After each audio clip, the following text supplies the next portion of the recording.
Vereador de Salvador por 3 mandatos, Kiki Bispo assumiu em janeiro desse ano a Secretaria de Combate à Pobreza, Lazer e Esporte na Prefeitura de Salvador, no mandato de Bruno Reis, em pleno ano pandêmico. Como é que está sendo enfrentar essa batalha que está sendo a Covid? É uma das principais secretarias, principalmente de assistência social nesse momento que a gente está passando. A secretaria tem vários programas que atendem esse público mais carente da cidade, oferta um auxílio de alimentação, oferta um auxílio financeiro nesse momento. Como é que tem sido? Principalmente que a gente sabe que a prefeitura enfrenta também um ano complicado economicamente. Como é que está, secretário? Bem-vindo. Obrigado, obrigado ao V Notícias pela entrevista e dizer que quando eu assumi, a minha expectativa era até mais positiva, mas infelizmente em março veio a segunda onda da pandemia e acabamos aí, temos que nos debruçar para poder amenizar o sofrimento e o drama das pessoas que já estavam sofrendo na primeira onda e que se ficou agravado na segunda, por conta da pandemia.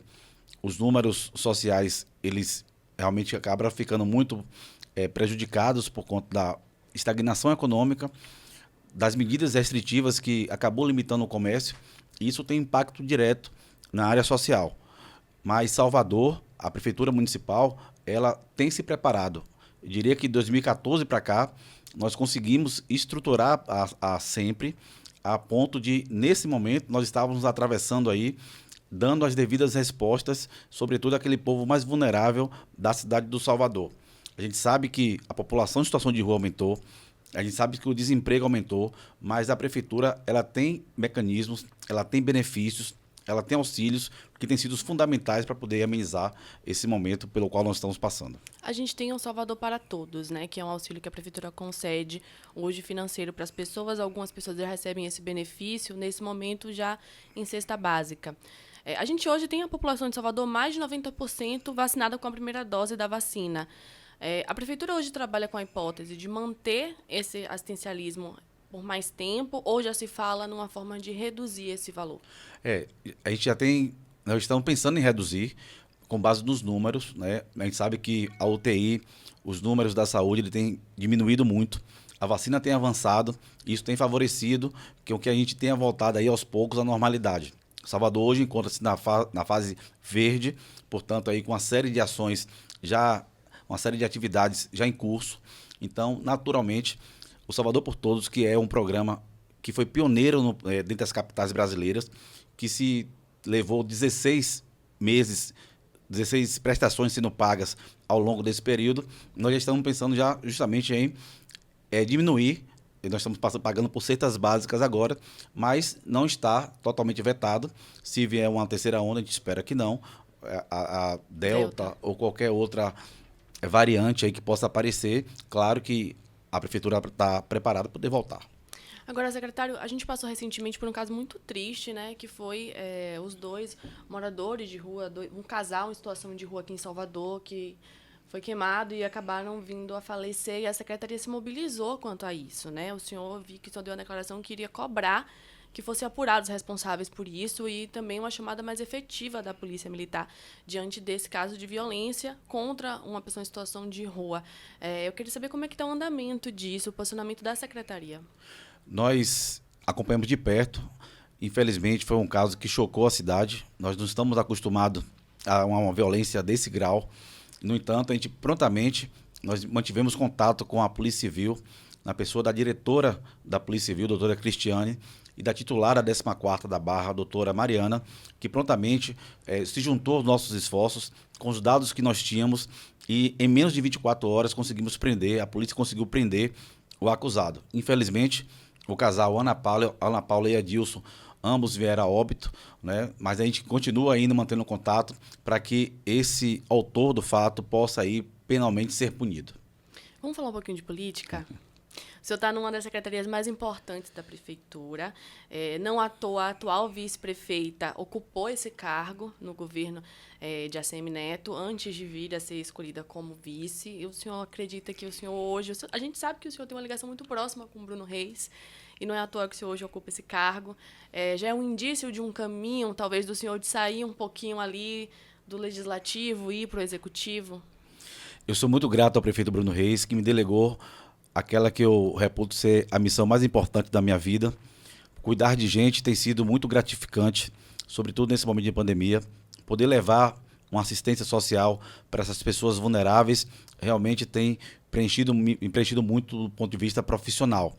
A gente sabe que o prefeito foi secretário da Sempre, a vice-prefeita foi secretária, e eu torço que eu tenha a mesma sorte do ponto de vista do futuro político, né? Tenho me empenhado muito. É claro que nesse momento de crise a secretaria acaba tendo visibilidade. Gosto de trabalhar, trabalho de domingo a domingo, gosto de estar nas ruas, isso também favorece, mas eu estou focado nesse momento em tentar amenizar mesmo o sofrimento das pessoas. A gente sabe que a população de rua aumentou, a gente sabe que a gente tem um grande desafio, mesmo com os números sendo diminuídos dia a dia, mas a gente sabe que os efeitos ainda ele tendem a se perdurar, porque a retomada ainda vai ser lenta, vai ser gradual, e, no entanto, a gente precisa estar atento aos números, aos indicadores sociais, para que possamos aí dar as respostas ao povo vulnerável de Salvador. Kiki Bispo é vereador de Salvador, ele foi eleito, já está no 3º mandato e se licenciou para assumir o posto em janeiro na prefeitura. E eu queria saber, o senhor antes já foi candidato à presidência da Câmara Municipal. Se eu não me engano, 2 vezes o senhor estava ali na disputa, na última chegou a compor a mesa diretora ali como vice e abriu mão do posto. A gente teve Geraldo Júnior eleito novamente presidente, de novo no 2º mandato como presidente. O senhor tem nos planos se ver hoje voltando para a Câmara e tentando uma presidência, ou o seu futuro está em outro lugar, talvez ali ainda no Executivo? É uma satisfação para qualquer vereador ser presidente da Câmara, é uma honra. Eu que tenho 3 mandatos, eu sou extremamente apaixonado pelo Legislativo. Pude ocupar diversos cargos de vice-presidente, primeiro secretário, presidente da Comissão de Justiça. Então a gente conhece a dinâmica, tem uma excelente relação com os meus pares, né? Isso é fundamental. Então é uma coisa que eu alimento um sonho sim, mas nesse momento a gente está focado na gestão.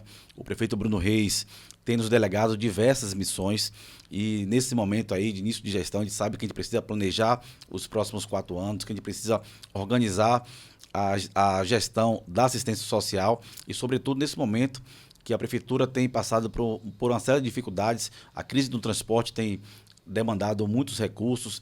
Os recursos federais que o ano passado chegaram a Salvador, esse ano já não vieram, então são desfalques que a gente tem. A arrecadação ela caiu, então naturalmente a gente precisa ter uma eficácia melhor na gestão municipal. É aquela premissa que o prefeito sempre diz, saber gastar o recurso que tem, porque nesse momento a gente tem que ter cautela, tem que ter equilíbrio. Então, do ponto de vista do futuro, eu deixo para o ano que vem que a gente possa refletir, quem sabe, se for da vontade de Deus, mas será uma honra para mim. Geraldinho deve sair para deputado, né? Vai ficar vago. Geraldinho tem feito um grande trabalho, eu preciso reconhecer isso à frente da Câmara. Ele tem liderado os grandes projetos, seja dos vereadores ou seja da Prefeitura Municipal de Salvador, de autoria do Executivo. Ele tem falado aí que deve estar sendo candidato a deputado, já tem visitado algumas bases do interior. Ele tem, portanto, todas as credenciais, se tornou um grande líder da cidade, um parceiro aí da gestão do ex-prefeito Assemineto e agora do prefeito Bruno Reis. Então, naturalmente, ele deve estar aí construindo o caminho político dele e a ele eu desejo boa sorte. Agora, no ano que vem, a gente tem uma eleição que o bicho vai pegar. A gente tem o governo do estado sendo disputado por Assemineto e o ex-governador Jacques Wagner, atual senador. E hoje já se fala, a gente já está falando, o senhor falou de Geraldinho, Geraldinho é do MDB, sempre foi da base do governo, o prefeito Bruno Reis era do MDB, né, foi eleito como vice pelo MDB, mas já se fala numa conversa, inclusive Lúcio, essa semana deu, né, uma entrevista falando da conversa com o PT, uma proximidade, talvez não para a base do governador Rui Costa, um encontro com o senador Jacques Wagner. O senhor acredita realmente nisso, que o MDB vai sair da base da prefeitura ou não? A política é muito dinâmica. A gente conseguiu trazer para o nosso grupo político 2 partidos de peso, que foi o PDT e que foi o PR. Sim. Então, naturalmente, isso agregou... Antes da base do governo. Antes da base do governo do Estado. Né? Na política, tudo é possível. Né? Mas eu quero acreditar que o MDB, até pela tradição histórica, pela parceria que sempre teve conosco, que deve manter ao nosso lado. A gente sabe que o ano que vem teremos uma eleição difícil. Eu acredito que teremos um grande Bavi. Sim. Né? Isso é uma disputa bem acirrada, mas também acredito que chegou o momento da Bahia renovar. O grupo político está aí, são 16 anos, que com alguns acertos, é verdade, mas com muitos erros. Então, uma fadiga natural de um grupo que está aí há muito tempo. A segurança pública é um retrato disso. A educação, infelizmente, a Bahia é hoje uma das piores capitais, um dos piores estados no IDEB do país, do país. Então, o turismo da cidade não funcionou ao longo desses 16 anos. A decadência é muito grande, uma atividade que é extremamente essencial. Nós temos aí pontos na Bahia que são eminentemente turísticos e, no entanto, você não percebe a política do governo do estado atuando. Então, quem conhece a gestão do ex-prefeito ACM Neto sabe que ele se preparou para isso. Salvador é outra realidade. Ele tem mostrado isso por onde tem passado. Então, naturalmente, essa expectativa do nosso grupo político é a melhor possível e eu acredito que nós vamos, sim, ganhar as eleições do ano que vem. Neto vai mesmo sair candidato? Na última eleição ele ia sair. Neto está empolgadíssimo. Tive com ele. Quem percebe aí nas redes sociais, ele tem caminhado muito. Sim. Ele me falou de forma direta que vai percorrer todos os cantos da Bahia, vai falar com o agronegócio, vai falar com aquele agricultor que pratica ali o seu sustento familiar, vai falar com os diversos segmentos.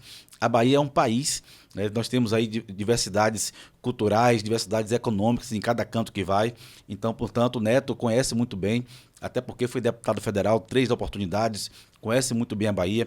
O histórico do avô dele, Antônio Carlos Magalhães, né, que foi um grande governador do estado, hoje muito lembrado ainda pelos diversos cantos da Bahia por onde passa. Então, naturalmente, são uma série de fatores que acabam sendo favoráveis.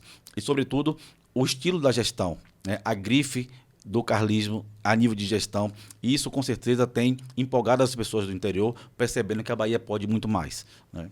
Secretário, agora o senhor falou que o ex-prefeito ACM Neto vai conversar com todo mundo. E eu, muito curiosa para saber, vai conversar com o Bolsonaro? Ó, eu acredito que Neto vai caminhar, né, pela Bahia, falando dos seus projetos e vai deixar essa questão a nível nacional que o povo decida. Eu não acredito particularmente que nós vamos ter uma interferência muito grande no ponto de vista da decisão do Estado, né? Eu acho que nós temos os bolsonaristas, nós temos o pessoal ligado ao PT, ligado a Lula, nós temos também talvez aí uma terceira via que se fala, que eu acho também jamais difícil, mas eu acho que Neto deve caminhar carreira solo aí, discutindo, debatendo os assuntos mais caros para a Bahia, e o ano que vem ele vai cuidar da sua eleição. Eu acho que esse aí deve ser a sua marca. E você, vereador, já sabe quem vai votar em 2022? Para presidente? Sendo que o senhor acabou de falar aí que essa terceira via tá difícil, então a gente vai ter um embate aí PT e Bolsonaro. Olha, a política é muito dinâmica, eu acabei de dizer, né? Então, hoje eu não consigo enxergar a terceira via, mas pode ser que daqui o ano que vem seja possível. Quem viu a gestão de Bolsonaro ano passado, acho que poderia apostar todas as fichas que ele viria muito bem. Sim. Auxílio emergencial, né? A pandemia baixando, ele conseguiu, de fato, fazer as compensações tributárias para os estados e municípios. Então, naquela oportunidade, ele estava bem avaliado. No entanto, quando virou o ano, ele começou a negar vacina, ele começou a enfrentar, de forma, no meu ver, equivocada, a segunda onda da Covid-19. Então, no entanto, ele, aliado a isso, também chegou a questão da CPI, e tudo gerou um desgaste. Então, A legalidade política também do processo de Lula, acredito, o fato de que antes não se colocava ele como candidato, né? Então, realmente ficava uma incógnita e estava o caminho aberto. A impressão que eu tenho é essa. O caminho estava aberto para várias pessoas. E aí a justiça deu o direito, né, ao ex-presidente de voltar a ser candidato se quisesse, e aí parece que fechou. Então, perdemos as outras opções. Lula já foi muito mais forte, né? É claro que a gente não subestima. Aliás, adversário nenhum a gente consegue subestimar. Sim. Mas ele não tem a mesma capacidade de antes. Por exemplo, eu não acredito muito na transferência do voto dele para Jacques Wagner, né? No ponto de, Jacques Wagner vai estar eleito porque Lula é candidato. Eu não, particularmente não acredito, né? Até porque o desgaste do PT é muito grande. Ele tem uma rejeição que aumentou muito para quem aos 10 anos atrás, que era tido como um semideus. Então, esses são fatos que a gente percebe no dia a dia. Às vezes eu vou ao interior, a gente consegue dialogar com várias pessoas, então a gente percebe isso no trato das pessoas. A sigla do PT, o pessoal ficou muito frustrado, né? Se acreditava muito, sobretudo, na moralidade. No entanto, isso acabou penalizando muito, sobretudo aqueles candidatos que são do PT, que têm uma vida até limpa, mas acabou maculando a imagem como um todo. O partido carregou a hóstia da corrupção nas costas, apesar de não ser o único partido, né? A gente sabe que é corrupção. acaba assim, atingindo uma grande parte, né? Infelizmente, nem sempre todos os componentes de uma determinada sigla, mas às vezes realmente o partido acaba carregando, né? Por conta de um ou de outro que comete. Isso não só com o PT, mas partidos também de direita. O MDB, por exemplo, a gente tem o caso de Gedel e de Lúcio, né? Enfim. E o prefeito Bruno Reis veio do MDB também, então a gente sabe como são coisas diferentes. Eu diria que o PT teve uma diferença, porque a cúpula diretiva, praticamente toda ela, estava envolvida na corrupção e teve presa. Então, eu acho que isso acabou meio que... Os fundadores. Para os fundadores, da base, aqueles que administravam o partido como um todo, acabou deixando essa imagem negativa. E as pessoas perceberam isso. E, naturalmente, que não é prioridade do PT, não é exclusividade do PT, mas a gente sabe que o PT... Ele, desde 79, quando foi criado, ele defendia muito isso, né? A participação popular, a moralidade. E, no entanto, quando chegou ao poder, ele fez totalmente o inverso. Isso, naturalmente, gera uma frustração muito grande nas pessoas que o colocaram ele no poder. Defendia o diferente, né? Isso. Assim como o presidente Jair Bolsonaro, que agora também está com sua família envolvida em escândalos de corrupção. Pois é. Secretário, um prazer receber o senhor aqui. Espero receber o senhor novamente para falar sobre a sua candidatura, ou como vice na próxima eleição. Acredito que Bruno Reis vai tentar a reeleição, ou como presidente da Câmara, agora se consagrando, líder da Casa Legislativa. Muito obrigada por conceder essa entrevista para a gente. Boa sorte no seu mandato. O senhor ainda tem aí pelo menos uns bons meses de luta nessa Covid e de atuação junto com a parte mais carente da nossa cidade, né? Obrigado, Chay. Obrigado ao V Notícias. Satisfação estar falando com vocês. Nós estamos aí nessa luta, né, de poder defender as pessoas mais vulneráveis de Salvador, conclamando a todos, a imprensa, organizações da sociedade civil, o poder público, para juntos possamos sair desse momento. Eu acho que a gente não consegue sair sozinho, acho que é a união de todos, o esforço de todos. Eu sou muito otimista que nós estamos virando a página e com certeza teremos dias melhores. Queria aproveitar e pedir para o senhor fazer um apelo para a população para a segunda dose, para que as pessoas vão se vacinar, porque a vacina é um acordo coletivo, né, secretário? Perfeito, é preciso ter consciência da primeira dose, né? Sobretudo as pessoas mais novas que têm relutado muito aí não tomar a vacina. E a segunda dose, que é o complemento da imunização, fundamental para que a gente possa voltar à normalidade, né? Preciso ter essa consciência. A pessoa que não vai se vacinar, ele acaba penalizando não só a si próprio, que fica exposto à mortalidade, mas também aquele outro que quer voltar, que quer produzir, que quer retomar suas atividades de forma normal e ficam prejudicados. Com certeza. Muito obrigada, secretário. Um abraço. O V Notícias fica por aqui. A gente se encontra na próxima semana. Até lá.